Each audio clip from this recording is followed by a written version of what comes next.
Oke, untuk itu untuk talk show kali ini akan membahas mengenai rempah dan kesehatan. Dan dengan mengedepankan judul khususnya yaitu rempah dan gaya hidup yang sehat.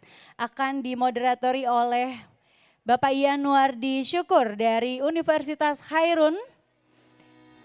Kami persilahkan. Karena nanti akan ada narasumber dari Sueora Jamu dan Indonesia Gastronomy Network. Juga akan ada sampel jamu nanti selama talk show ini berlangsung. Baik, kepada Bapak Yanuardi kami silahkan.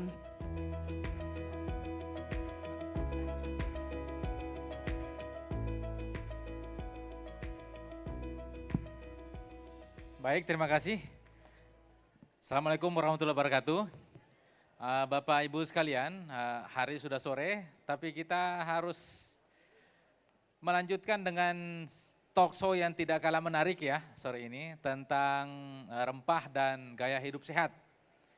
Pastinya Bapak Ibu sekalian, kita semua pasti pengen hidup sehat, pengen tidak sakit, dan kalau sakit bisa dapat obat yang ya mungkin dari tanaman-tanaman rempah. Dan kita juga mungkin pengen punya penampilan atau mungkin perempuan lebih tampil cantik dan sebagainya. Begitu juga bisa apapun lah kehidupan kita ini bisa bermanfaat lewat rempah. Baiklah Bapak Ibu sekalian, sore ini kita akan masuk ke talk show tentang tadi yang saya sebutkan. Dan saya langsung saja mengundang dua pembicara kita. Yang pertama Dr. Virgina Kadarsan dari Indonesia Gastronomy Network. Saya langsung persilakan Mbak Gini, kita berikan aplaus buat Mbak Gini. Dan yang kedua Mbak Nova Dewi dari Sueora Jamu yang lagi hits nih. Kita berikan aplaus dulu buat Mbak Gini, Mbak Nova kan. Silakan Mbak, sebelah kanan. Baik Bapak Ibu sekalian, masalah gaya hidup ini kan kita tahu ya sekarang globalisasi ini membuat kita cenderung untuk menyenangi hal-hal yang datang dari luar ya. Senang yang datang dari luar dan terkadang kita juga lupa bahwa ternyata di tanah Indonesia ini dari Sabang sampai Merauke ini banyak sekali sumber rempah-rempah yang sangat bermanfaat buat kita, buat kesehatan, buat buat kecantikan, buat hidup sehat dan lain sebagainya.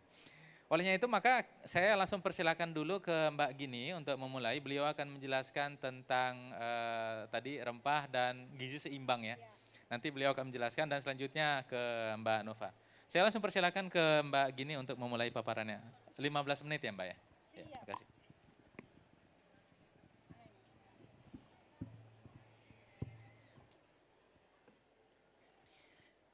Assalamualaikum warahmatullahi wabarakatuh. Tadi nama saya Virginia sebenarnya, panggilannya Gini dari Indonesia Gastronomy Network.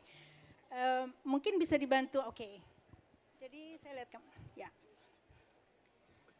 Saya izin berdiri, flickernya oke. Jadi kita mungkin sering mendengar kata rempah. Lalu kira-kira kalau dikaitkan dengan gaya hidup sehat itu seperti apa?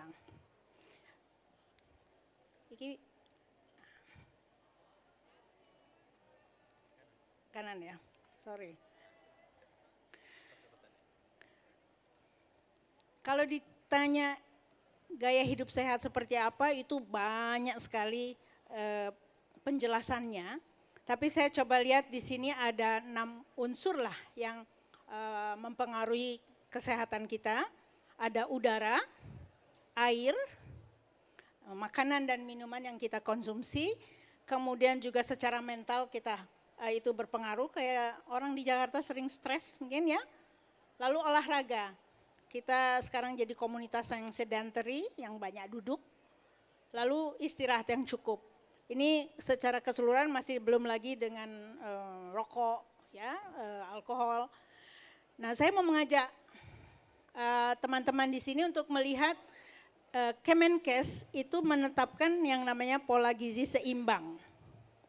Nah, kalau itu ada 20 patokannya, tapi kita lihat ke yang sekarang mulai 2017, kalau dulu kita sering menyebutnya 4 sehat 5 sempurna, ini menjadi isi piringku. Nah, mengikuti tren dan memang kebutuhan sekarang, saran di dalam isi piringku itu 50%-nya buah dan sayuran. Dari si 50% nanti sepertiga buah, 2/3 sayuran. Nah, padahal ini yang sering kali kita nggak makan.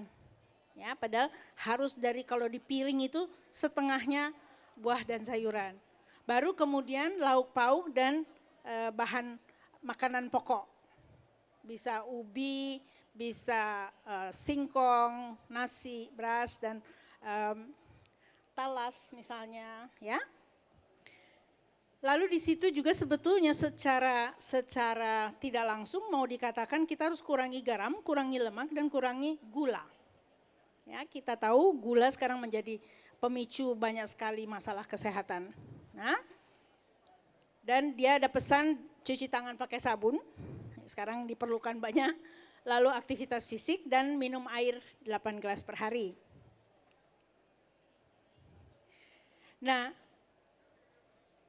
slogan ataupun pesan ini sebetulnya juga menghadapi banyak tantangan dan bagaimana itu bisa diperkaya. Ya. Kita dihadapkan dengan makanan olahan. Jadi apakah kita melihat makanan olahan atau makanan utuh? Ya, walaupun tidak semua makanan olahan itu jelek, tetapi ini ada kesadaran bahwa kita harus lebih lihat ke makanan yang utuh. Lalu asal-usul bahan makanan. Dengan teknologi dan sekarang kita nggak tahu beras kita dari mana, kita nggak tahu sebetulnya sayuran kita dari mana. Apakah ditanam di pinggir kali itu yang kotor siramannya atau memang di kebun yang baik. Lalu juga dengan siap saji. Kita semua generasi yang mau cepat. Saya nggak tahu kalau milenial masih masak nggak sekarang, gitu ya. Jadi ada yang frozen tinggal dipanaskan, ada yang tinggal digoreng, gitu ya. Atau dengan mengolah sendiri. Dan yang terakhir adalah masalah bumbu. Di sini rempah mempengaruhi. Nah, saya mau mengajak, saya nggak mau tadi makanan olahan atau apa saya tidak bahas di sini karena ini juga bisa ceritanya panjang lebar. Nah, bahan bumbu, saya hanya mau mengajak kita melihat bersama-sama itu ada yang namanya penyedap rasa. Ya, saya kira semua orang tahu itu enak tinggal dicemplungin, gurih dia. Atau mau pakai rempah. Ya, jadi ini pilihan ada sama kita. Nah, penyedap rasa atau yang kita sebut MSG atau monosodium glutamat, memang secara penelitiannya itu tidak bahaya. Ya, artinya saya tidak mau ambil kontroversi di sini, tetapi sebenarnya juga masih bisa digantikan dengan kalau orang masak kasih aja gula sedikit, dia jadi gurih. Ya, enak. Bawang merah, bawang putih banyak dipakai, terasi, ya, terasi. Dan juga kaldu yang kita buat sendiri, kaldu sapi atau kaldu ayam. Nah, tapi kita sadar nggak sebetulnya masakan Indonesia itu sangat kaya rempah, bumbunya kaya rempah. Ya, jadi ternyata rempah itu selain memberikan cita rasa, misalnya kunyit gitu ya, itu memberikan cita rasa, tapi dia juga memberikan manfaat kesehatan sekaligus menjaga mutu makanannya. Kita sadar nggak dengan sebetulnya peran rempah di situ, ya? Ini saya kasih contoh aja.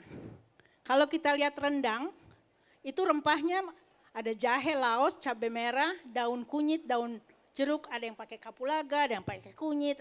Itu di Sumatera Barat setiap wilayah punya bumbu yang berbeda. Kalau bicara sate Padang, itu setiap daerah itu bumbunya berbeda dan itu rempah, ya.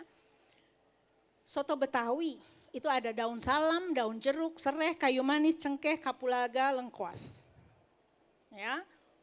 Arsik, makanan di Sumatera Utara di Medan, di Toba. Itu jahe, kunyit, bahkan ada andaliman yang adanya cuma di Tanah Batak. Ya. Terus kemiri, ada kincung, kecombrang, ada sereh, ada lengkuas, ada asam glugur. Ada yang tahu nggak asam glugur? Saya taruhan, nggak banyak yang tahu, gitu. Itu dari ada buahnya dikeringkan, nanti terus dipotong-potong, itu akan jadi asam glugur yang dibilang untuk mereka. Ada yang tahu andaliman nggak gitu ya. Jadi ada sekitar 100 jenis rempah yang dipakai untuk bumbu masak di seluruh dunia. Ya, dan di Indonesia mungkin ada 100 juga gitu ya. Lalu ini, mungkin ada yang pernah dengar bandrek. Itu ada serai, jahe, daun pandan, cengkeh, kayu manis. Kemudian kalau dengar wedang alang-alang, itu bikinannya Mbak Nova, ada akar alang-alang, ada jahe, cengkeh, kayu manis, serai. Kemudian ada saraba, itu minuman Makassar. Ya, bir peletok, ya untuk nyaingin Belanda katanya namanya bir. Tapi ini minuman sehat. Jahe, cengkeh, biji pala, lada, serai, kapulaga, kayu manis, daun pandan. Jadi ini banyak sekali sebetulnya rempah yang ada di dalam makanan dan minuman kita. Yang manfaatnya luar biasa. Saya nggak masukkan di sini, tapi ada beberapa contoh. Ya. Kayu manis misalnya. Nih. Dan yang banyak menulis itu sayangnya kita belum banyak menulis ya, Pak Januar nulis ya. Kunyit. Ya, ini saya bacakan nih. Itu yang warna kunyit itu memang memberi warna masakan ya kan? Kita bahkan kenal namanya bumbu kuning. Tuh. Ternyata itu ada penelitiannya yang bisa membantu atau mengurangi, mencegah demensia. Orang yang suka terus kalau tua pikun gitu, itu ada kunyit. Lalu bisa untuk menurunkan efek dari logam berat, ya. Lalu juga untuk mungkin sakit jantung, ya. Kemudian ada lagi bawang putih. Kita tahu bawang putih juga banyak manfaatnya. Dan ternyata kalau dia dikonsumsi teratur di penelitian ini, dia bisa menurunkan risiko kanker. Ya. Kemudian apalagi jahe misalnya, itu untuk kembung, untuk kolik. Jadi dari rempah-rempah yang kita makan sehari-hari ternyata ada khasiat yang sangat bagus. Bahkan itu kalau diteruskan bisa menjadi yang namanya pengobatan menggunakan rempah atau herbal. Ya, mungkin penelitian yang belum cukup banyak untuk ke arah ke sana. Dan terakhir ada lagi sekarang sedang diteliti bahwa karena dia punya efek antimikroba, antiinflamasi, kemudian dia bisa mengawetkan makanan tapi juga bisa menjaga supaya makanan tidak rusak. Dan ini sedang diteliti, mereka banyak di dalam industri makanan pakai pengawet. Ternyata bisa digantikan oleh rempah. Ya, dan itu jelas lebih aman karena tidak ada efek samping. Jadi ini rempah yang kita ada di depan mata, yang ada di tukang sayur, ya kalau ke pasar harganya murah, itu sebenarnya nilainya sangat tinggi. Ya, jadi kalau kita mau kembali atau kita mau menjalankan gaya hidup sehat, salah satu dari sisi makanan dan minuman kita, yuk kita kembalikan lagi rempah-rempah tadi.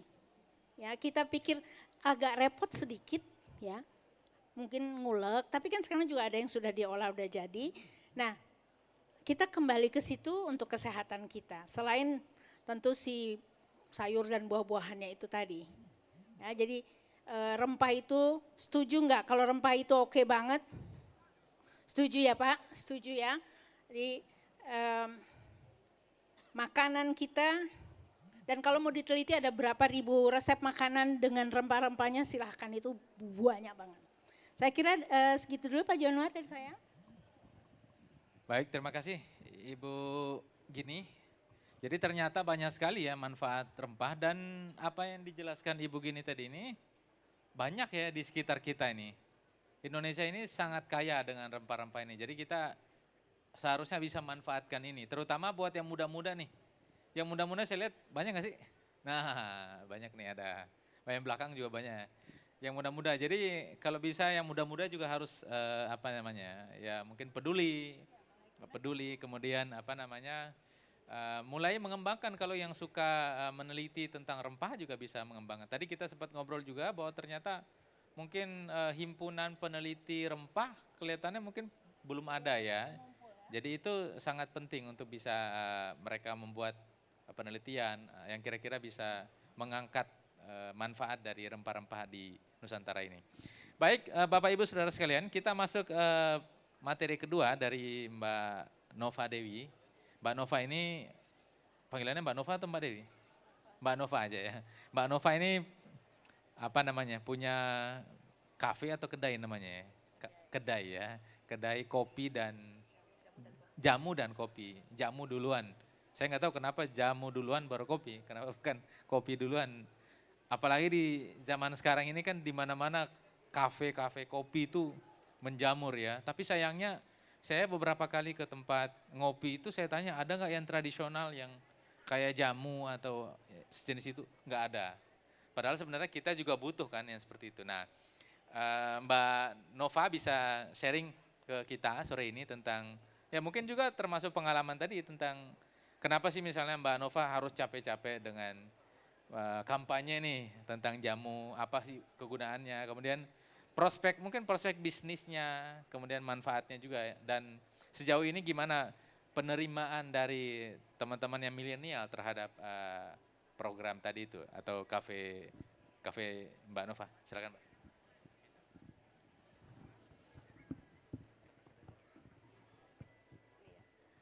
Selamat sore semuanya. Assalamualaikum warahmatullahi wabarakatuh. Mungkin sebelum saya memperkenalkan nanti ini ya, apa namanya sebenarnya apa sih spiritnya Swayora Jamu, mungkin saya sebagai founder Swayora Jamu dari tahun 2012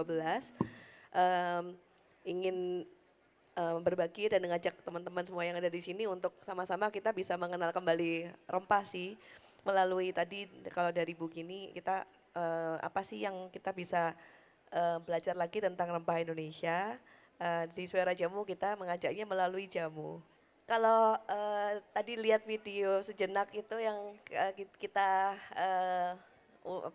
wrap up dari ceritanya Mbok Jamu, mungkin teman-teman semua juga keinget ya cerita atau memori waktu dari kecil ngelihat Mbok Jamu ya. Ini saya ada materi presentasi juga nih. Nah, jadi gimana spiritnya dari Mbok Jamu ini bisa selalu ada di bagian dari kehidupan kita sebagai bangsa Indonesia. Nah, kalau kita ceritanya buat Swayora Jamu itu sebenarnya ingin mengenalkan kembali ya, jadi introducing and preserving jamu Indonesia as a cultural heritage in Indonesia and globally. So it means that kita punya herbs and spices di Indonesia itu sangatlah menjadi berkat dan berkah ya. Kita itu tinggal di negara tropis yang kita dikelilingi oleh ring of fire, di mana lahan kita sangat subur dan kita bisa punya akses untuk rempah-rempah yang tadi diceritakan oleh Bu Gini itu setiap hari di halaman kita sendiri. Dan jadi kita mau mengenalkan jamu kembali. The challenge for Indonesian is of course the mindset. People think that jamu is old drinks or bitter and not cool. Nggak keren gitu ya kalau katanya anak-anak milenial, nggak kekinian. Tapi gimana kita mau membuat jamu itu as our lifestyle. Jadi balik lagi kalau kita mau sehat, tentunya nggak cuma minum jamu ya. Kita juga harus punya keseimbangan yang tadi itu bener banget, penting banget. Jadi mau sehat sekarang juga banyak virus itu selalu akan ada, bakteri di sekeliling kita selalu akan ada. Jadi gimana kita sekarang itu diingatkan kembali, gimana kita mau hidup yang sehat gitu. Hidup yang sehat nggak cuman dari tadi ya udara di sekeliling kita, dari air yang kita minum. Jadi jamu itu juga bagian dari minuman jamu 80%-nya dari air. Jadi airnya tentunya harus air yang sehat, harus good water. Dan balik lagi kalau misalnya anak muda atau yang millennials dicekokin minum jamu pasti nggak mau ya, nggak bisa kayak zamannya kita dulu ya dicekokin minum jamu udah mau nggak mau harus cuman mangap gitu ya. Dan harus menerima jamunya. Tapi now when we want to reintroduce it to the young generations, we need to present it in the much cooler way. Jadi bisa experience-nya tuh jadi nggak serem lagi, harus yang menyenangkan minum jamu gitu. Dan saya juga percaya kayak Ibu Gini tadi bilang ini akan menjadi future trendnya untuk kita kembali lagi kejayaannya jalur rempah kita itu di Indonesia bahkan di dunia. Jadi kalau misalnya kita tadi ngomongin kenapa sih kok Mbak Nova buat susah-susah buat bisnis jamu gitu ya. Memang dari sisi value-nya saya yakin bahwa ini adalah warisan budaya Indonesia ya. Value-nya itu nilainya itu adalah dari budaya kita ini, jangan sampai kita nggak jaga sama-sama lalu akhirnya diakui oleh negara lain. Jamunya Malaysia, jamunya negara tetangga ya mungkin Singapura juga bilang ini jamu punyanya Singapura gitu loh. Jadi the business value is the most important. The business is come second. Kalau kita bisa jalanin dengan baik, rezeki itu nggak kemana-mana. Rezeki itu udah punya mangkoknya sendiri-sendiri. Yang putri saya tuh selalu bilang we have our own blessing. Tergantung kita menabur apa, menuai apa. Jadi jamu itu bukan miliknya Spora Jamu atau miliknya komunitas gastronomi Indonesia ya, kita miliknya semuanya bangsa Indonesia gitu, yang harus kita jaga sama-sama. Nah jadi kalau kita mau kenal, tentunya kita harus mengenal, belajar lagi. Belajarnya nggak cuma dari apa sih khasiatnya, ini blendnya apa, tapi mulai dari the roots is from the history, dari sejarahnya. Apa sih sejarahnya jamu, apa sih perannya bagi bangsa Indonesia. Nah jadi dari tahun 2010 ya saya waktu pindah ke Jakarta, saya mau minum jamu sulit gitu loh. Terus ngajak teman-teman saya minum jamu, saya kan lahirnya Surabaya, yang putri saya lahirnya Solo. Bapak masih lahir di Pekalongan, jadi kita banyak keluarga tuh masih di Jawa Tengah. Jadi waktu saya mulai riset lagi di Jakarta ternyata memang banyak mindsetnya yang mungkin nggak kenal ya, jadi punya traumatic experience minum jamu. Nah tadi kalau diceritain sebenarnya sejarah kita bisa lihat di Candi Borobudur itu juga ada loh reliefnya, itu di situ ada pembuat jamu. Nah bagian dari tanaman-tanaman yang ada di Indonesia itu ada lebih dari 5.000 tanaman ya sebenarnya ya. Tapi yang angka 5.000 aja udah banyak banget ya untuk kita tahu lapisan dari sebenarnya tanaman-tanaman apa sih yang punya manfaat dan khasiat sebagai minuman jamu. Jadi ada dari akar-akaran, rimpang-rimpangan, batang, daun, bunga, buah, biji, kulit, ini semua 8 bagian tanaman jamu. Bagian dari bahan membuat jamu. Nah ini ya tadi dari 8 bagian tadi ada akar alang-alang, rimpang-rimpangan, kunyit, temulawak, jahe, sekarang juga lagi ini ya naik daun juga, dipercaya lagi bisa menjaga imunitas tubuh kita. Bukan hanya sekarang ya, dari dulu itu sudah dipakai si rimpang-rimpangan ini untuk menjaga kesehatannya bangsa Indonesia. Jadi yuk kita mulai lagi incorporating all of these blends and herbs and spices to our lifestyle. Ya jadi daun-daunan kita kaya banget ya, daun pandan, daun jeruk, daun salam. Jadi yang tadi diceritain kalau dicampur gula boleh nggak sih? Tentu boleh, tapi kita tahu gula tuh kurang baik buat kesehatan karena gula mengikat lemak, mengikat yang apa namanya kolesterol levelnya itu nggak bisa di break out, so kita mengurangin gula gitu. Tapi bisa digantikan gula itu oleh madu, daun stevia, kayu manis, buah kurma ya. Jadi yang natural-natural pun kita bisa cari sekarang, yang semuanya serba natural. Nah ini ya tadi kalau kita bilang tadi boleh nggak sih jamu tuh nggak hanya dikonsumsi sebagai minuman, tapi tentunya kita juga bisa ngeliat ya jamu itu nggak cuma cekokan atau wedangan atau jamu godokan atau mungkin banyak yang jamu instan tapi juga bisa dipakai pola mindset membuat meracik masakan ya begini ya untuk menjadi suatu makanan jamu. Nah ini yang kita buat sih sebenarnya ya di Suara Jamu itu gimana kita mau membuat jamu ini lebih kekinian, jadi lebih friendly. Jadi kita semua warna-warna yang kita lihat di sini itu warna-warna natural semua dari buah, dari daun, dari bunga, all natural ingredients, nggak ada. Jadi jamu tidak boleh sama sekali dicampur oleh bahan kimia apapun ya. Kita harus jaga jamu kita jangan sampai rusak lagi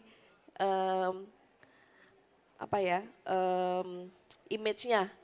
Dulu kan banyak yang cerita oh minum jamu itu nanti ada endapan, ada bisa efeknya ke sakit ginjal macam-macam gitu. Tapi kalau makan rendang, makan soto, makan opor, makan gudeg nggak takut ya kalau ada endapan ya. Fine-fine aja gitu. Padahal bahan-bahannya sama ya. Bener nggak? Ya, jadi tadi udah dibagiin oleh teman-teman panitia dan Mbak Yuni dari Suara Jamu, jamunya udah dicoba nggak? Dicoba ya. Jadi itu jamu kita nyebutnya jamu Jawana, jamu Jawa jaga stamina. Nah ini kita membuat ini juga sebenarnya racikannya ya racikan sederhana banget gitu dari rimpang-rimpangan empon-empon kunyit, temulawak, jahe merah, lengkuas semua sebenarnya bahannya sama dengan yang tadi Ibu Kini ceritakan untuk membuat suatu masakan Indonesia. Ya, tapi tentunya boleh nggak sih kayak dicampur yang paling kanan itu bisa dicampur jamu itu bisa dicampur juga dengan sayur dan buah-buahan ya. Jadi bisa jadi seperti jusnya tapi dengan dasar jamu gitu. Jadi ini dari sawi jadi smoothie tapi dengan racikan jamu gitu. Racikan bahan jamu. Tapi bisa juga dibuat yang seperti gelas kecil. Kalau yang pahitan caranya menetralkan pahit itu bisa dengan apa? Bisa dengan garam, bisa dengan gula, bisa dengan asam atau jeruk nipis.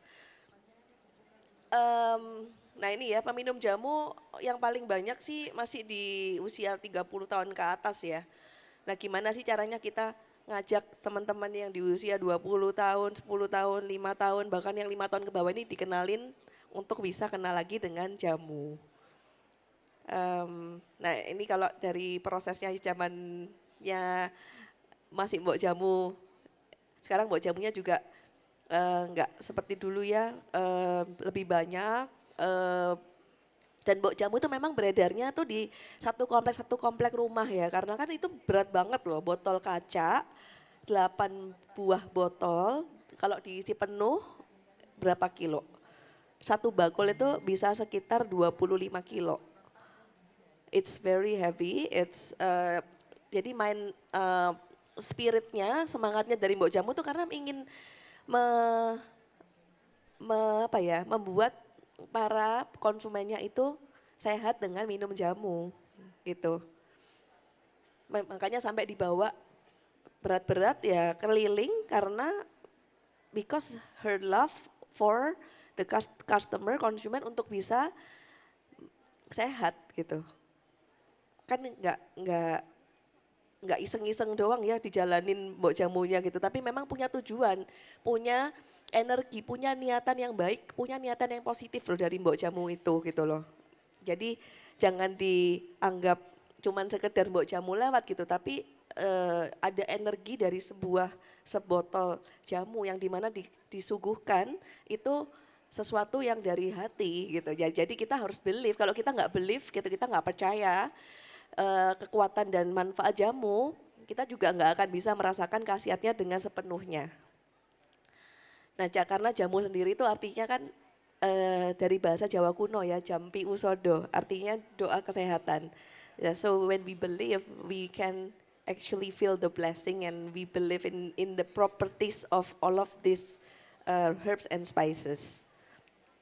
Nah jadi jamu memang betul ya sebagai minuman, kalau di Indonesia, tapi bukan hanya minuman orang tua ya, sekarang adalah minuman semua lapisan masyarakat Indonesia. Dan jamu itu apakah pahit? Tentunya kita bisa bikin jamu yang nggak pahit juga ya, jamu yang lebih enak dan bisa dinikmati.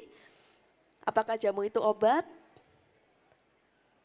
Ada yang bisa bantu jawab? Apakah jamu itu obat?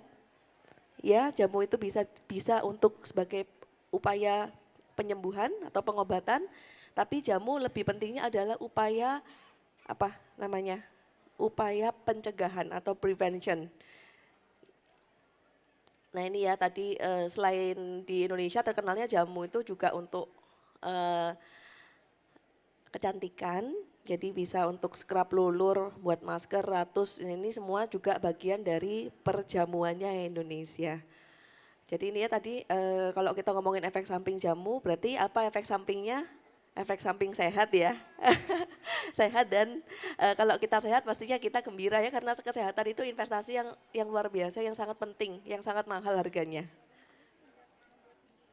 Dia membuat gembira ya begini ya kalau kita sehat ya. Dan kalau kita sehat kita bisa menularkan kegembiraan kesehatan itu pada orang lain. Jadi mulai dari diri kita sendiri. Nah ini ya nanti kalau misalnya pengen nyobain produk-produknya Suara Jamu bisa di depan ada boothnya Suara Jamu kalau mau icip-icip jamunya Suara Jamu. Terima kasih. Kalau ada pertanyaan nanti bisa ini ya dilanjut sesi question and answer. Thank you. Mari kita kasih aplaus buat Mbak Nova. Saya jadi ingat ya, saya buka media sosialnya Pak Jokowi, Presiden kita. Beliau buat satu video tentang minum jamu. Jadi saya kira ini bagus banget nih. Jadi dari orang nomor 1 di Indonesia mensosialisasikan tentang pentingnya minum jamu. Nah saya kira semua kita itu perlu mensupport agar jamu ini kita jadikan kembali budaya kita. Jangan sampai tadi kata Mbak Nova diambil oleh asing, ya kan? Setelah diambil asing baru kita ribut ya, kaget. Baik, Bapak Ibu Saudara sekalian, teman-teman, tadi kita udah dengar dari Mbak Gini dan Mbak Nova, sangat bagus presentasinya, bahkan sudah ada pengalaman-pengalaman juga yang dibagi kita. Kita masih punya waktu dan saya akan buka sekitar mungkin 2 termin ya, bisa 2 atau 1 termin. Saya kasih sekitar 4 penanya aja lah, 2 dari sebelah kanan saya dan 2 dari sebelah kiri. Silakan kalau ada yang bertanya. Dari sebelah kanan saya dulu nih. Ya silakan Mbak, bisa sebutin namanya dan pertanyaannya. Selamat sore, saya Lena dari UKM Silver Interpor. Mau nanya ke Bu Virginia ya. Bu kan sekarang lagi heboh virus corona. Terus rempah ini kan jadi laku nih. Apakah rempah ini emang bisa mencegah untuk tidak kena virus corona itu? Sama sekarang yang aku tahu jadi mahal harganya jahe dan segala macam itu Bu kan. Sama Bu Nova, ini satu lagi buat Bu Nova. Kan jamu kurang digemari ya sama anak muda. Gimana cara memasarkannya supaya anak muda jadi tertarik untuk minum jamu? Apakah omsetnya bagus atau enggak gitu di sini? Terima kasih. Ya. Oke, makasih. Saya tampung dulu ya. 1, yang kedua silakan. Dari mana? Sebelah kanan, sebelah kiri, atau mungkin dari belakang juga nggak apa-apa sih. Silakan Mbak, namanya dan dari mana? Perkenalkan, nama saya Wiwi. Saya coba mau nanya sama Mbak Nova. Itu kan kalau jamu itu pahit ya. Terus untuk katanya tadi bisa dengan gula. Mungkin gula yang aman itu apa gula aren atau gula kelapa mungkin bisa untuk pertama kali mungkin kita memperkenalkan nggak langsung. Kalau yang saya coba tadi punya Mbak Nova memang murni rempah. Karena saya penyuka jamu jadi saya oh ini asli banget gitu loh. Asem banget ya. Itunya strong gitu loh. Rempah-rempahnya memang strong dan saya sendiri itu apa bisa menikmati. Tapi untuk kalangan milenial itu kan susah ya untuk memperkenalkan. Nah, kalau misalnya dicampur dengan gula, itu yang aman itu gula apa? Apa aren atau gula kelapa atau apa gitu. Jadi untuk memperkenalkan dulu yang penting mereka jadi begitu kenal jamu itu langsung oh iya kok gitu. Jadi ada step-stepnya gitu loh maksudnya. Mana yang lebih ringan, menengah terus kalau saya suka yang tadi karena memang ya itu tadi penyuka jamu jadi biarpun pahit khasiatnya kelihatan kalau itu memang asli, nggak campuran itu ya. Jadi Strong gitu strong ya, banget jadi ya. Baik. Dan, Terima kasih. Dan Mbak Wiwi ngerasa enak ketika Iya kan, langsung ngaruh ya, hangat. kan nggak ada yang instan. Tapi saya sendiri merasakan memang Oh. itu tuh benar-benar itu strong. Strong ya. Itunya. Oke. Terima kasih. Ya, makasih Mbak Wiwi. Masih ada 2 lagi, silakan. Dari mana nih? Dari Mas, silakan Mas. Selamat sore, perkenalkan nama saya Ales. Saya ingin tanya ke Mbak Nova, untuk Sue Ora Jamu sendiri itu dari customernya yang katakanlah anak muda berapa persen dan yang untuk orang dewasa atau orang tua itu berapa persen. Lalu kalau dari Sue Ora Jamu sendiri apa sih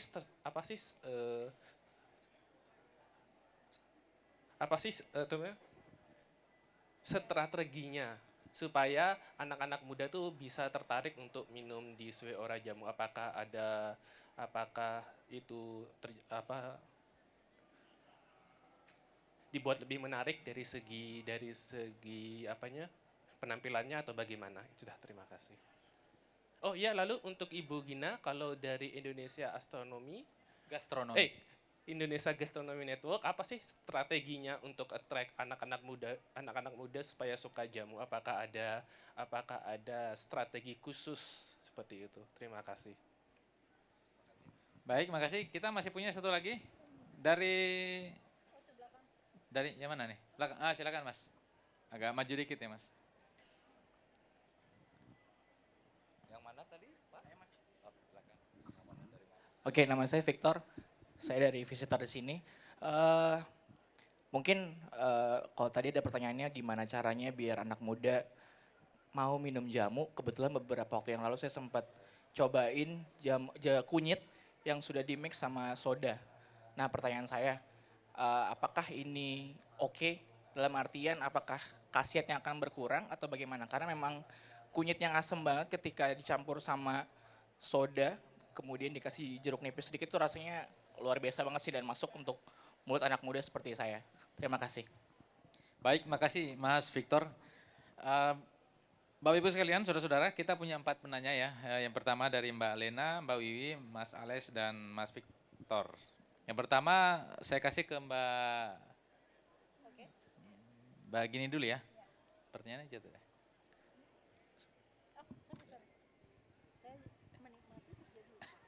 Silakan Mbak Gini.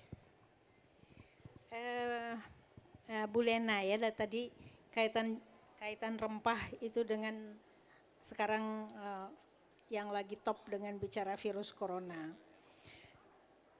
Rempah ini jadi gini, kita sebagai manusia untuk menghadapi tadi yang dibilang Mbak Nova, ada bakteri, ada virus, ada macam-macam. Salah satu yang harus kita bangun adalah daya tahan tubuh kita.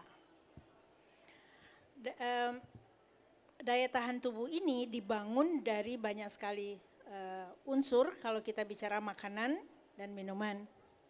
Nah, kita bicara bisa buah dan sayuran karena itu ada vitaminnya, ada mineralnya gitu ya.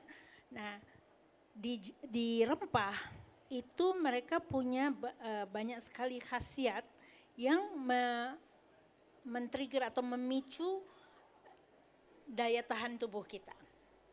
Nah itu sehingga banyak yang menyarankan minum berbagai jenis rempah karena tujuannya adalah ke sana. Jahe misalnya itu boosting imun sistemnya. Kunyit itu juga sangat bahkan punya efek antiseptiknya. Jadi nah rempah tadi bisa diminum langsung, dibikin minuman atau ambil jamu. Tapi sebenarnya juga kalau untuk jangka panjang kita bisa berpikir tadi, saya kembalikan lagi, masakan kita gunakan rempah deh. Karena secara teratur kita selain dari bahan makanannya, dari bumbunya pun kita mendapat manfaat. Saya kira itu yang secara umum. Ya.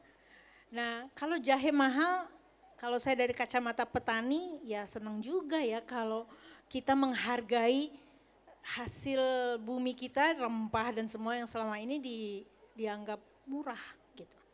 Padahal itu kalau dijual, kalau diekspor harganya gila-gilaan.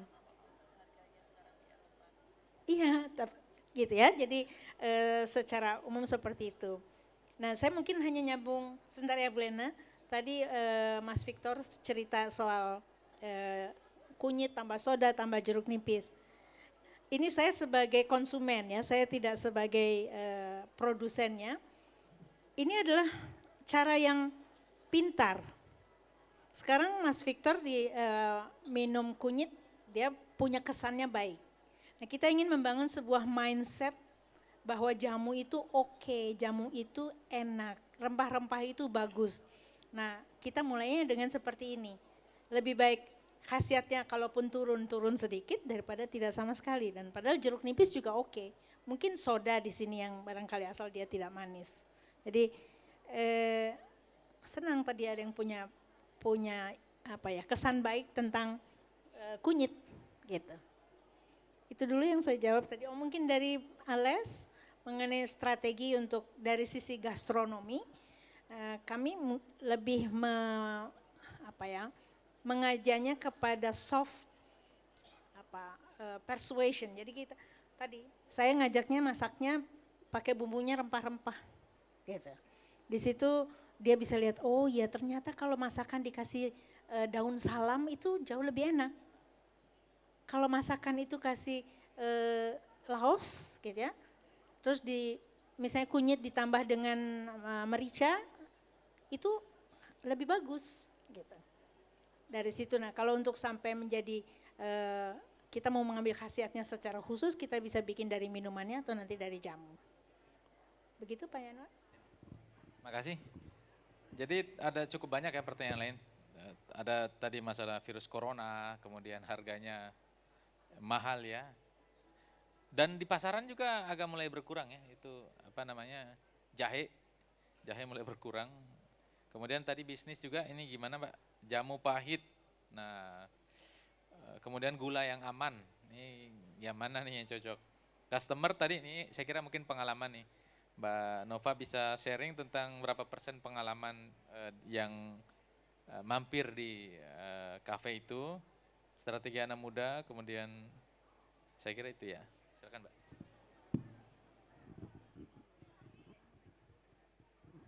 Ini sebelumnya mungkin mau minta tolong Mbak Yuni atau Masnya di meja panitia bantuin buat Ibu Kini jamunya, dan Mas moderator yang biar staminanya juga terjaga. Terima kasih. Ini yang jamu Jawana, kita cheers dulu dong. Cheers dulu.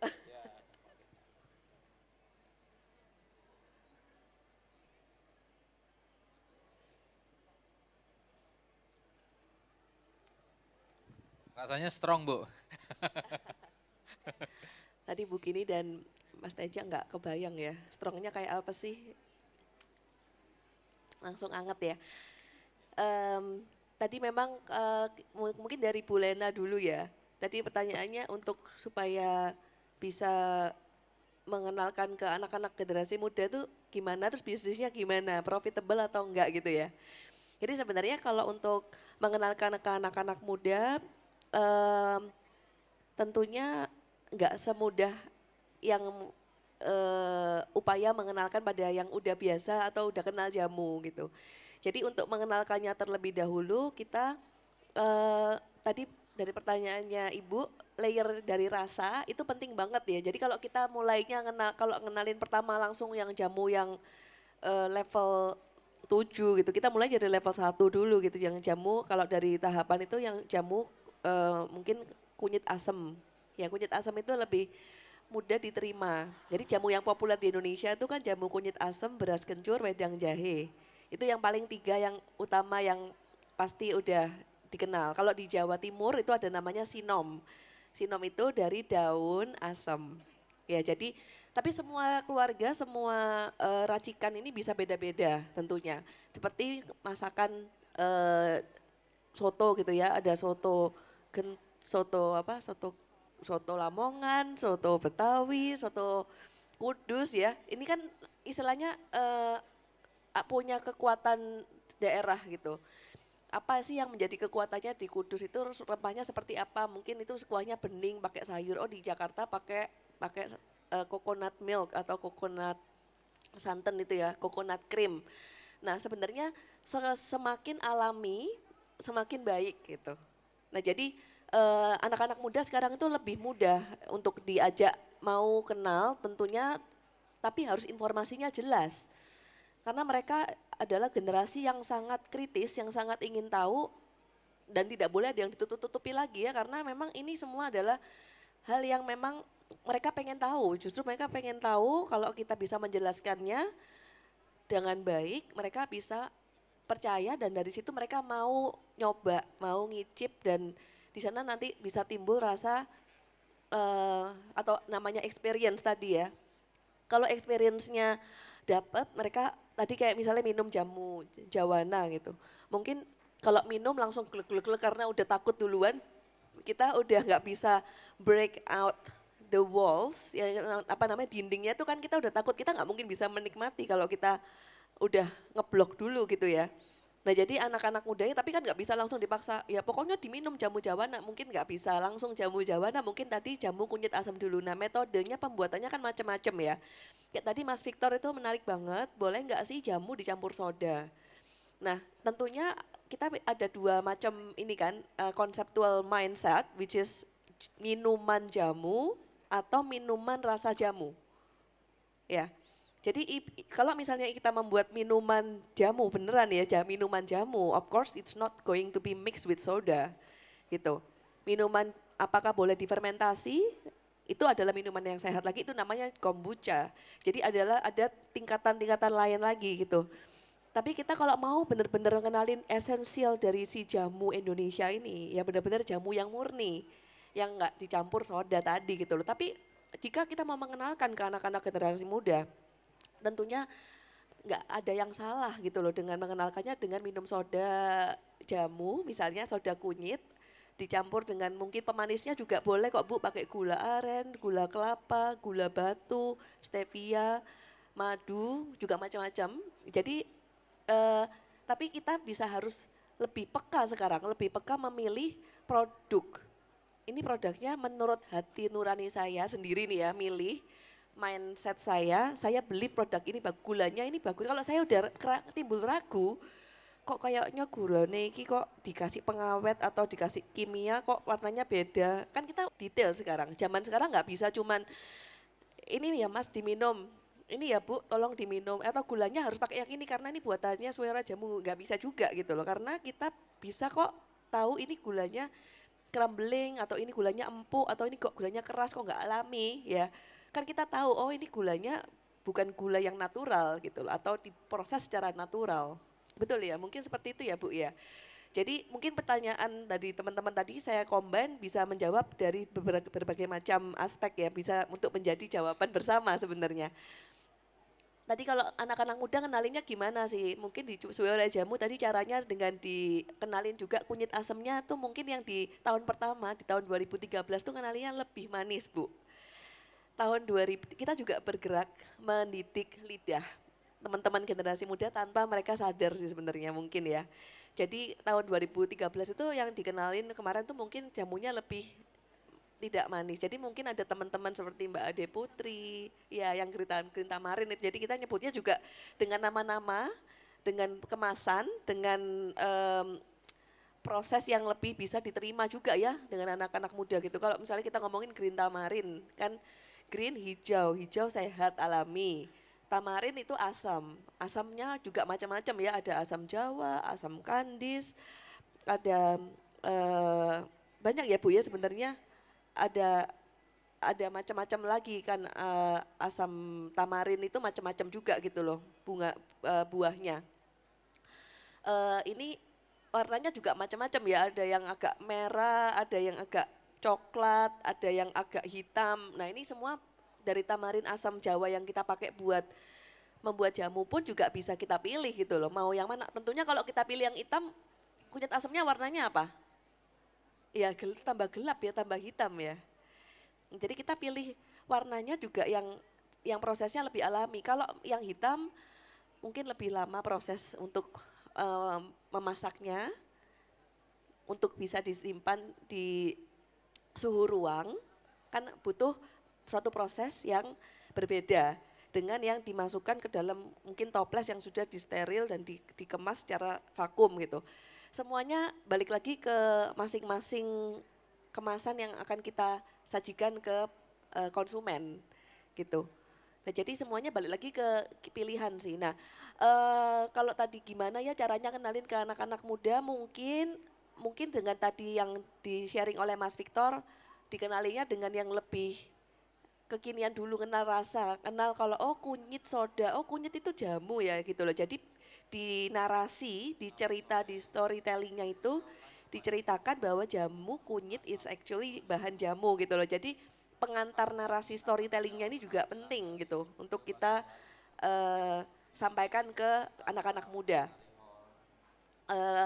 Peminatnya sih sekarang kalau datang ke Suara Jamu mungkin kalau dari perjalanannya kita dari tahun 2012 sampai hari ini pergerakannya cukup menarik dinamikanya, yang dimana dulu yang datang itu usianya mungkin 40-an, 50-an atau 30-an ya, sekarang malah bergeser. Yang ini tetap seimbang ya, maksudnya seimbang yang kalau pengunjungnya sekarang yang udah langganan malah sekarang tinggal telepon, Mbak Nova aku dikirimin jamunya ya, aku balikin botol nanti tak ini. Jadi kita sistemnya juga botolnya itu kan sustainable, zero waste ya, konsepnya Suara Jamu itu we want to also encourage people untuk let's have zero waste in our sustainability of business gitu. Jadi karena kalau kita ngomongin hari gini, zaman sekarang apalagi di Jakarta, memproduksi sesuatu pasti nilai harganya tinggi. UMK di Jakarta beda ya dengan UMK di Jawa Tengah gitu. Pastinya nilai untuk produksi juga pasti lebih tinggi, harganya juga tinggi akhirnya ya. Semua cost-nya beda ya, harga listrik, harga gas semua itu beda gitu dibandingkan dengan harga di daerah. Jadi kalau kita mau ngobrol tentang gimana caranya untuk menilai transisi dari marketnya ini, sekarang sih anak-anak muda yang lebih, meskipun biasanya minumannya misalnya yang manis-manis atau yang lebih gampang kayak minumnya alang-alang, rosella, serai telang gitu, kayu manis, sekarang malah anak-anak mudanya itu minumnya mau temulawak, mau minum. Padahal ini ya yang saya lihat di Suara Jamu ya, temulawak aja mereka mau loh minum. Mau minum kalau kunyit asam wedang jahe itu udah lebih ini ya, umum ya gitu yang peminum jamu, tapi mereka cukup mau memaksa lidah lagi untuk menerima, untuk menikmati. Cuman ya memang saya biasanya suka ngodain, ayo jangan takut minum jamunya, kalau takut nanti malah tegang, nggak bisa menikmati gitu loh, badannya harus bisa menerima juga gitu. Tapi ya of course nggak segampang 1 kali 2 kali bicara ya, jadi biasanya itu nanti kita selalu kalau di kedai itu kan anak-anak jadinya lebih relax gitu loh suasananya dengan pengunjung, dengan teman-teman, jadi bisa sambil kenalin gitu. Mungkin dari saya itu sih, Mas. Bu. Artinya untuk kalau misalnya ada teman-teman yang ingin coba berbisnis di sini, di jamu, kemungkinannya pasar masih bagus ya Mbak? Kalau pasar sih masih luas banget ya, Indonesia ini 260 juta penduduk di Indonesia ya. Kita nggak perlu rebutan pasar, rebutan customer, itu kita semua itu ada di network kita, di lingkungan kita itu segitu banyaknya masyarakat kita ini. Jadi tapi balik lagi itu semua itu dari trust ya, dari benar-benar rasa percaya, how we build the trust between kita, tim yang kita ajak, yang kita bangun untuk bisa membuat jamu ini dengan baik, dan juga trust terhadap si customer terhadap produk kita gitu, karena kalau enggak jadi nggak ada benefitnya gitu. Jadi jamunya di tempat kita juga setiap hari juga kita QC, kita kontrol supaya minum itu dengan goodness dan health propertiesnya itu bisa kita rasakan gitu. Bukan minuman rasa jamu, tapi kita memang benar ingin mempersembahkan kembali minuman jamu gitu untuk teman-teman Indonesia. Oke, terima kasih Mbak Nova. Tadi ada pertanyaan tentang ini ya, strategi untuk anak muda ya. Saya kira mungkin satu yang cukup penting adalah bagaimana memasukkan jamu ini dalam kurikulum pendidikan. Nah kalau kita lihat anak-anak kita nih kan di sekolah mungkin agak kurang kan dapat kurikulum. Atau mungkin suatu saat mungkin suwe orang jome ke sekolah, sosialisasi atau apa gitu ya untuk itu. Jadi di bangku pendidikan ini cukup bagus saya kira untuk bisa kita sosialisasi kepada anak-anak atau adik-adik kita yang masih kecil agar mereka mencintai produk-produk dari Nusantara ini. Baik Bapak Ibu sekalian, kita masih punya waktu sekitar 10 menit kali ya, atau berapa menit? 5 menit lagi. Waduh, berarti udah dikit banget nih. Saya tambah satu pertanyaan lagi aja, masih bisa ya, satu lagi. Satu atau dua deh nggak apa-apa. Silakan Pak, Bu. Tadi ya silakan pertama. Mbak Rati ya. Selamat sore, saya Ratih dari Yayasan Negeri Rempah. Sebetulnya pertanyaan saya mungkin berhubungan dengan yang teman-teman sudah tanyakan di sini, bagaimana sih memperkenalkan jamu ke anak muda. Tapi kalau bagi saya yang justru ini apa yang saya rasakan sendiri, pengalaman saya sendiri. Saya ingat sekali waktu saya masih kecil, saya tuh dicekoi sama ibu. Jadi kalau nggak doyan makan, wah jamu tuh harus masuk lah, nggak segala macam segala rupa. Tapi saya lantas berpikir jangan-jangan justru itu yang membuat kita punya vokabuler rasa yang beragam. Kita kenal pahit, kita kenal getir, kita kenal manis dan lain sebagainya. Nah saat ini saya merasa justru terus terang saya sendiri sebagai orang tua juga merasa ternyata saya tidak banyak memperkenalkan vokabuler rasa itu ke anak-anak saya. Nah, kalau tadi strateginya adalah memperkenalkan jamu tetapi diadaptasi dengan rasa yang mereka kenal, tentunya tetap buat saya kok jangan-jangan kita harus kembali ke dicekoi lagi ya sama orang tua ya, supaya akhirnya anak-anak itu kan dilatih ya sejak kecil sehingga bawah sadar itu juga mengenal bahwa rasa itu beragam dan akhirnya pahit itu sesuatu yang hanya salah satu dari aneka rasa itu gitu. Nah mungkin di sini justru saya pingin tipsnya gitu ya, gimana sih kalau ini anak-anak, karena kalau anak muda mereka sudah punya sudah punya pengetahuan dan kesadaran untuk belajar ketika ingin tahu tentang bahwa ini lebih sehat dan lain sebagainya. Tapi kalau anak-anak itu gimana ya baiknya? Apakah harus dicekoi kayak dulu gitu ya? Atau gimana? Karena kenyataannya anak-anak kita sekarang vokabuler rasanya ya tanpa harus menyebut brand ya, kita tahu pilihan makanan ya. Itu rata-rata mempergunakan bahan-bahan yang tidak alami gitu ya. Dan akhirnya rasanya ya itu saja. Begitu mungkin. Oke. Itu ya. Pertanyaan saya. Makasih Mbak Rati. Satu lagi ya. Ya silakan Mbak. Kita nanti saya akan minta 2 menit Mbak ya. 2 menit untuk menjawab. Silakan Mbak. Terima kasih untuk kesempatannya. Saya Tini dari Universitas Bung Karno. Di sini saya mau bertanya. Tadi kan katanya jamu tidak ada efeknya untuk ginjal, tapi dari artikel-artikel yang saya baca itu ada efeknya untuk ginjal. Yang saya mau tanyakan, yang dari saya baca yang bisa menyebabkan ginjal itu hanya isu-isu yang tidak ada faktanya, apa memang ada faktanya, atau dari cara pengolahannya yang salah yang bisa menyebabkan ginjal, atau dari cara konsumsinya konsumennya yang salah. Itu saja. Ya. Makasih Mbak Tini. Berarti 2 pertanyaan ya. Yang pertama dari Mbak Rati tadi tentang sosialisasi, bagaimana sosialisasi ke anak muda. Yang kedua Mbak Tini tentang efek jamu untuk ginjal. Apakah problemnya di cara masaknya atau cara konsumsinya dan sebagainya. Saya silakan Mbak. Mbak Ratih, ini menarik. Jadi persepsi tentang cita rasa. Saya nyoba lihat ada satu pengalaman seorang ibu, dia mengenalkan brotowali, dia mengenalkan pare gitu. Jadi rasa pahit pada saat balita, pada saat justru masih kecil. Dan persepsi yang dibangun itu positif. Sehingga pada saat dia masuk usia sekolah, dia bahkan nggak suka yang tadi instan-instan karena buat dia rasanya nggak enak. Yang buat dia enak itu tadi pahit, yang dia tahu ini sehat. Jadi persepsi cita rasa bisa dibangun bahkan sejak kecil.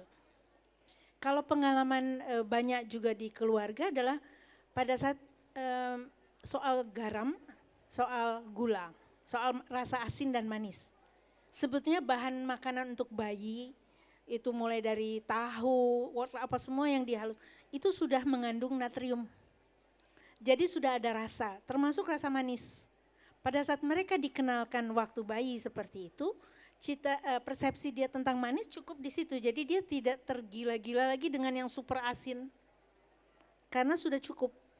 Nah, jadi sebenarnya bisa dibangun untuk nanti mencintai rasa rempah yang tadi ada yang pahit, ada yang getir.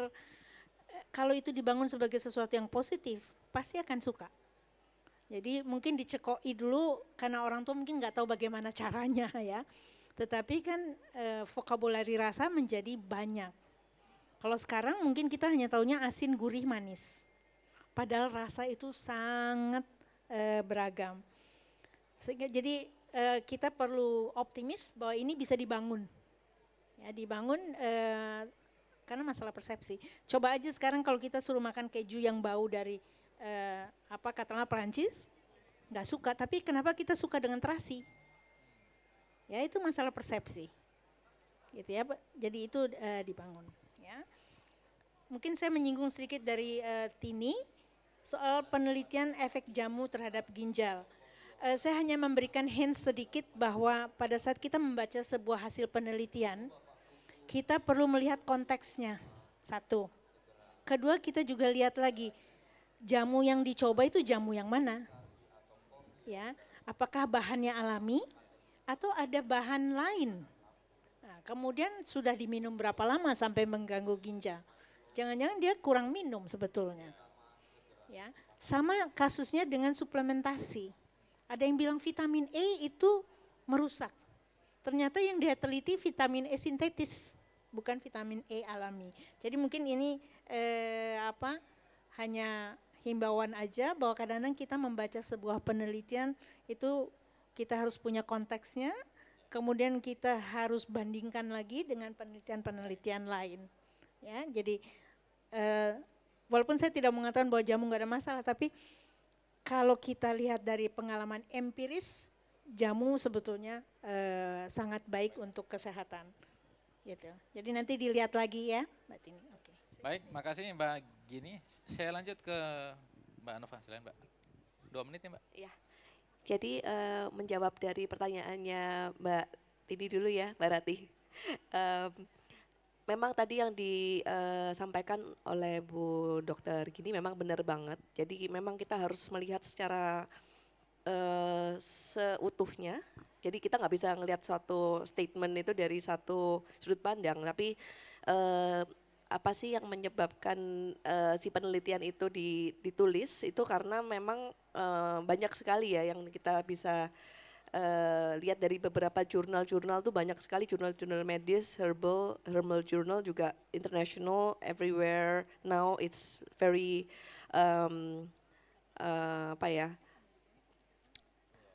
sangat banyak belief bahwa herbal ini punya a lot of goodness and health properties gitu. Jadi tentunya bagi orang yang memang mau meneliti lagi lebih lanjut, mempelajari lagi lebih lanjut, dari pengolahan herbal ini bisa menjadi berbagai macam juga seperti tadi itu minuman yang jamu yang sangat light yang kita bisa minum dari cita rasa, mengenal dari rasa, tapi ada yang sifatnya sudah ekstrak atau fitofarmasi Jadi banyak sekali yang akan menjadi turunan dari herbal Indonesia gitu. Jadi tentunya kalau dengan ekstrak pasti ada kadarnya yang harus, karena itu sudah ekstrak ya, jadi sudah benar-benar dari sarinya. Jadi kalau minumnya 1 gelas yang ekstrak sama 1 gelas minuman jahe tentunya kan itu beda gitu, beda portion gitu ya. Jadi balik lagi harus mengerti komposisi, mengerti tubuh, mengerti apa yang kita minum, dan harus kalau tidak paham harus bertemu dengan nutritionist or consulting with the doctor. Apalagi kalau misalnya udah terbiasa ya, misalnya sudah ada penyakit yang dan di resepin gitu ya oleh dokter obat, itu nggak boleh langsung tiba-tiba diberhentikan obatnya itu gitu loh, karena badannya kan belum terbiasa untuk balik ke herbal atau balik ke alami. Jadi semua itu banyak step-stepnya yang perlu kita tahu lagi lebih dalam. Seperti itu, menambahkan dari dokter Gini. Kalau dari tadi statement dari Mbak Rati mengenai gimana sih caranya kita kenalin lagi, saya rasa kalau anak-anak kecil kita cekokin mungkin agak jadi mungkin ini ya Mbak, balik ke zaman kita dulu ya, kalau dengar kata jamu terus serem soalnya teringat memori dicekokin gitu. Tapi dicekokin saya rasa sekarang anak-anak yang kecil-kecil yang balita ini tadi dengan respon dari dokter Gini juga saya setuju sekali. Jadi ponakan saya ngelihat saya minum jamu tuh dia juga ingin sama-sama minum jamu dengan saya gitu. Jadi tapi dari kecil ya, jadi dia di usia balita itu memang dia paling bisa ngelihat terus dia meniru. Nah jadi kita tuh punya peranan yang penting sebagai ibu, sebagai kakak, sebagai tante dan om, itu ngenalin kembali jamu ini dengan yang lebih apa ya, lebih natural gitu, karena ini memang baik. Jadi minuman keseharian seperti minum air putih, tapi minum air putih tentunya tetap harus tadi 8 gelas per hari, berarti sekitar 2 liter plus ya. Tadi itu penting banget, tadi komposisi air itu yang harus kita, jadi jangan lupa diminum. Tapi pengalaman dari kecil itu sih saya rasa kalau cekokan lagi nanti akhirnya menimbulkan suatu yang trauma. Tapi kalau kita yuk let's have jamu together as a ritual from childhood, mungkin dari kenalan apa sih jamu itu, pakai masker bareng, atau membuat sesuatu dan minum bareng, dari yang rasanya mungkin ya tadi ya dengan layer rasa, dan kenapa sih kok tadi menarik ya, cekokan itu apakah memang benar bisa menambah nafsu makan? Banyak yang tanya juga kalau misalnya minum temulawak nanti takut jadi gemuk terus makanya jadi tambah berlebih-lebih. Sebenarnya pahitan itu menetralkan palet rasa kita. Jadi kalau kita tidak sedang dalam keadaan fit, kita tuh jadi sebenarnya males makan ya, kayak nggak nafsu makan gitu, karena acidnya kita juga lagi sedang tinggi. Sebenarnya pahitan kayak brotowali, temulawak itu bisa menurunkan asam dari itu, asam keasaman lambung. Jadi dari situ kita bisa jadi netral, karena pahit itu menjadi netral, dan biasanya juga ditambahkan dengan sedikit garam. Jadi keasaman di tubuh itu yang paling simpel, yang biasanya yang putri saya tuh ngajarin kalau mulai itu jadi natural. Saya tuh semuanya di rumah itu first aid kitnya tuh herbal-herbalan gitu. Jadi kalau kita asam, jika minuman yang pahit dikasih sedikit garam. Kalau mau juga tambahin sedikit jeruk nipis kulitnya gitu ya. Jadi netral, dan itu jadi kita membuat, karena kita kalau sakit kita harus makan. Kita harus makan yang gizi yang baik gitu. Jadi makanan yang olahan sebaiknya dikurangin dulu, malah kita sebaiknya yang makanan yang netral. Jadi balik lagi ke pengenalan rasa, semua sayuran, semua buah-buahan itu sudah mengandung rasa manis, rasa asam, dan dari situ kita juga bisa ngelihat ya, karena goodness of the health properties of food and in herbs and spices itu sudah memang diberikan untuk masyarakat terutama di Indonesia ya. Jadi yuk kita sama-sama mengupayakan untuk kita bisa lebih kenal lagi, dicintai lagi, dan kita banggakan bersama lagi. Terima kasih. Baik, terima kasih Bapak Ibu sekalian.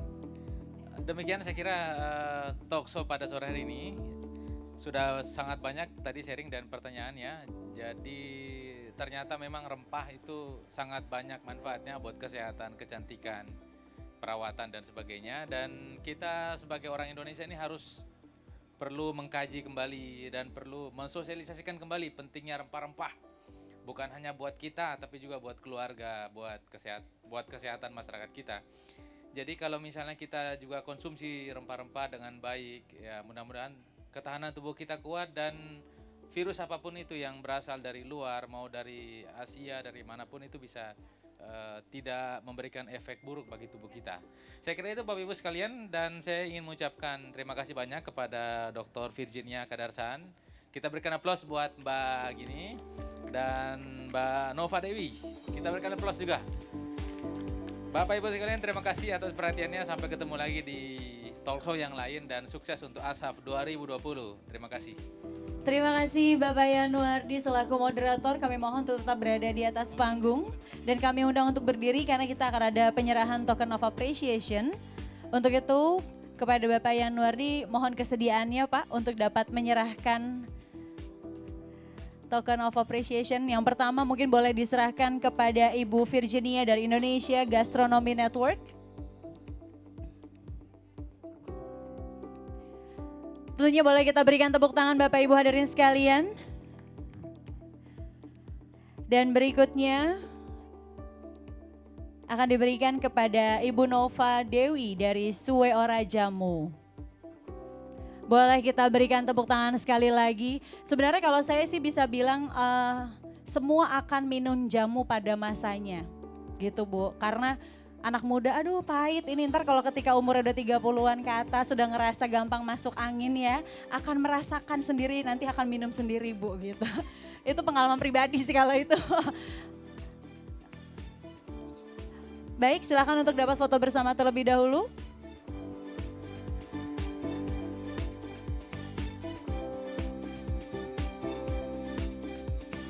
Baik, terima kasih banyak. Terima kasih Bapak Yanuardi. Mau dipanggil, ada mau bergabung? Ibu Rati dan Pak Bram. Silahkan boleh bergabung. Terakhir ya. Dan juga kami mohon kesediaannya untuk para pengunjung dari acara The Second Asian Agriculture and Food Forum 2020. Serta untuk Anda semua para partisipan jangan kemana-mana karena kita masih punya performance dari The Baginda setelah ini. So, please stay at Plenary Hall ya. Sebentar lagi kita akan melihat performance dari The Bagindas. Thank you very much. You may return to your seat. Terima kasih banyak. Terima kasih tentunya untuk para pengunjung dan juga partisipan mungkin yang masih berada jauh dari stage. Saya mengundang Anda semua untuk dapat bisa mendekat lagi ke arah panggung. Boleh menempati tempat duduk yang ada. Oh ada di sini ada Bagindaria ada? Oh ini dari Universitas Bung Karno ya? Oke. Oh baik, ini zaman now nih biasanya